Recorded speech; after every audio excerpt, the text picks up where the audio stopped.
जळगाव शहर महानगरपालिका व PN गाडगीळ अँड सन्स यांच्या सौजन्याने मतदार जनजागृती करण्यासाठी कार्यक्रम राबविण्यात येत आहे। या अनुषंगाने येथील कला शिक्षकांनी चित्राकृतींचे प्रदर्शन भरविले आहे।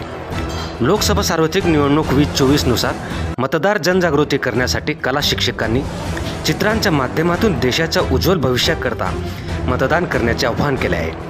कला शिक्षकांनी साकारलेल्या चित्र प्रदर्शनाच्या उद्घाटन प्रसंगी मनपा आयुक्त पल्लवी भागवत, प्रकाश पाटील, प्राध्यापक RS पाटील, सेवानिवृत्त कला शिक्षक श्यामकांत वर्डीकर, कोणार्क सहित मनपा उपायुक्त आणि कलाप्रेमींची उपस्थिती होती। येथील PN गाडगीळ आर्ट गॅलरीत हे प्रदर्शन सर्वांसाठी सकाळी 11 ते सायंकाळी 7 पर्यंत विनामूल्य खुले आहे। एक्सप्रेस वन न्यूजसाठी जळगावहून सुनील कुमार ठाकूर यांची रिपोर्ट।